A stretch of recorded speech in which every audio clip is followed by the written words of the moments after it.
નમસ્કાર મિત્રો, દેશ અને દુનિયાના સુપરફાસ્ટ સમાચારમાં તમારું સ્વાગત છે। જીએસઆરટીસીએ કરી છે સ્પષ્ટતા, કામની વાત સામે આવી। રાજ્યમાં સાર્વત્રિક વરસાદ થઈ રહ્યો છે। આ સાથે ઘણા વિસ્તારોમાં ભારે વરસાદને કારણે પાણી ભરાઈ જવાના અહેવાલો આવી રહ્યા છે।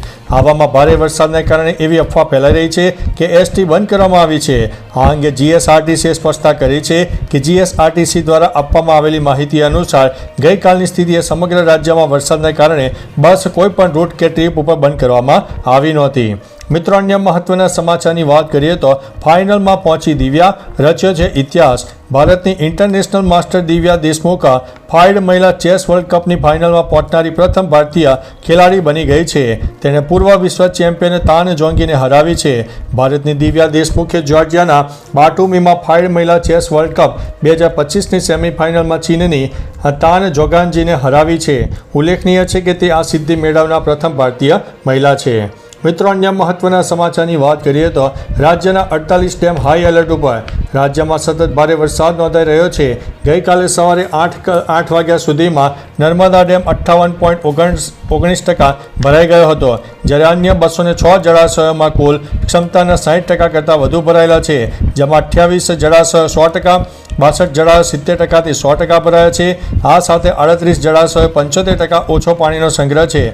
રાજ્યમાં 48 ડેમ હાઈ એલર્ટ ઉપર, 17 ડેમ એલર્ટ ઉપર અને 25 ડેમ વોર્નિંગ ઉપર જોવામાં આવ્યા છે। મિત્રો, અન્ય મહત્વના સમાચારની વાત કરીએ તો સીએમ બનાસકાંઠામાં વિકાસ કાર્યોનું લોકાર્પણ અને ખાતમુહૂર્ત।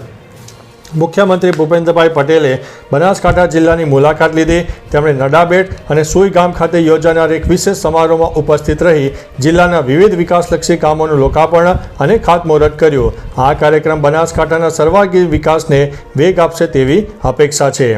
મિત્રો, અન્ય મહત્વના સમાચારની વાત કરીએ તો સંસદમાં હોબાળો 2 વાગ્યા સુધી સ્થગિત કરવામાં આવ્યો। સંસદના ચોમાસુ સત્રના ચોથા દિવસે બિહાર મતદાર ચકાસણી મુદ્દે વિપક્ષી સાંસદોએ સંસદની બહાર અને ગૃહમાં ભારે વિરોધ નોંધાવ્યો। સોનિયા ગાંધી સહિતના નેતાઓએ લોકશાહી જોખમમાં જેવા પોસ્ટરો લહેરાવ્યા।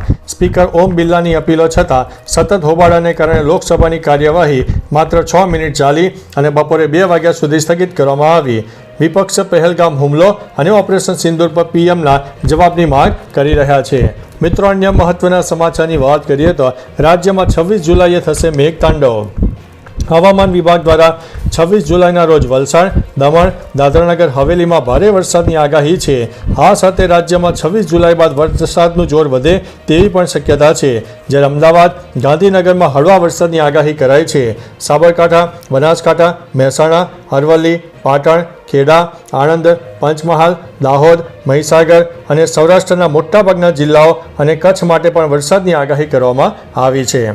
મિત્રો, અન્ય મહત્વના સમાચારની વાત કરીએ તો રાશન કાર્ડ ઈ-કેવાયસી પ્રક્રિયા શું છે? ઈ-કેવાયસી એક ડિજિટલ ચકાસણી પ્રક્રિયા છે। પ્રક્રિયામાં રાશન કાર્ડ ધારકોએ આધાર કાર્ડથી તેમની ઓળખની પુષ્ટિ કરી શકાય। આ પ્રક્રિયા આધાર કાર્ડ આધારિત બાયોમેટ્રિક વેરિફિકેશન અથવા તો વન ટાઈમ પાસવર્ડ દ્વારા પૂર્ણ કરવામાં આવે છે। આધાર કાર્ડ વેરિફિકેશન બાદ લાભાર્થીનું નામ, જન્મ તારીખ, સરનામું, લિંગ અને ફોટો જેવી મૂળભૂત માહિતી આધાર દ્વારા રાજ્યના ખાદ્ય અને નાગરિક પુરવઠા વિભાગોને પૂરી પાડવામાં આવશે। મિત્રો, અન્ય મહત્વના સમાચારની વાત કરીએ તો ધનખડના રાજીનામા પાછળનું રહસ્ય। જગદીપ ધનખડના ઉપરાષ્ટ્રપતિ પદેથી રાજીનામા બાદ રાજકીય વર્તુળોમાં અટકળો તેજ બની છે। સ્વાસ્થ્યનું કારણ આવ્યું હોવા છતાં એક અહેવાલ મુજબ રાજ્યસભામાં જસ્ટિન વર્મા સામે મહાભિયોગની નોટિસ સ્વીકાર્યા બાદ 2 કેન્દ્રીય મંત્રીઓએ ધનખડ સાથે વાતચીત કરી અને તેમને સંકેત અપાયા હતા કે વડાપ્રધાન મોદી આ નિર્ણયથી ખુશ નથી। જોકે ધનખડે નિયમો મુજબ કાર્ય કર્યું હોવાનું જણાવ્યું હતું। મિત્રો, અન્ય મહત્વના સમાચારની વાત કરીએ તો રશિયામાં 50 યાત્રીઓ સામેનું વિમાન ગુમ। રશિયાના સુદૂર પૂર્વીય ક્ષેત્રમાં લગભગ 50 લોકોને લઈને ઉડાન ભરી રહેલું AN-24 યાત્રી વિમાન ગુમ થઈ ગયું છે। સાઇબેરિયાની એન્ગારા એરલાઇન્સ દ્વારા સંચાલિત આ વિમાન અમુર ક્ષેત્રના ટાઇન્ડા કસ્બા તરફ જઈ રહ્યું હતું, ત્યારે ચીનની સરહદ નજીક રડારમાંથી અચાનક ગાયબ થઈ ગયું। વિમાનમાં 43 યાત્રીઓ, જેમાં 5 બાળકો અને 6 ક્રૂ મેમ્બર સવાર હતા। તપાસ શરૂ છે, પણ ખરાબ હવામાન અને દુર્ગમતા પડકારરૂપ છે।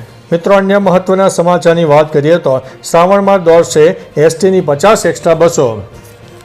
ગુજરાતમાં શ્રાવણ મહિનો શરૂ થઈ રહ્યો છે. આ પહેલા ભક્તો માટે સારા સમાચાર છે. આ પવિત્ર મહિનામાં રાજકોટ એસટી વિભાગ એક્સ્ટ્રા 50 બસો દોડાવશે. રાજકોટ, મોરબી અને સુરેન્દ્રનગર જિલ્લાના 9 ડેપો પરથી હાલ 513 બસો દોડે છે. શ્રાવણ અને જન્માષ્ટમીને જોતા સોમનાથ, દ્વારકા અને ગેલા સોમનાથ સહિતના ધાર્મિક સ્થળોએ જતી 50 એસટી બસ વધશે. તો આવામાં ભક્તોને કોઈ મુશ્કેલી નહીં થાય. મિત્રો, અન્ય મહત્વના સમાચારની વાત કરીએ તો અનિલ અંબાણી સાથે જોડાયેલા કંપનીઓ પર ઈડીના દરોડા.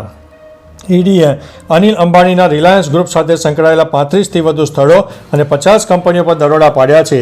આ કાર્યવાહી યસ બેંક લોન કૌભાંડ સંબંધિત મની લોન્ડરિંગ કેસની તપાસના ભાગરૂપે કરવામાં આવી છે.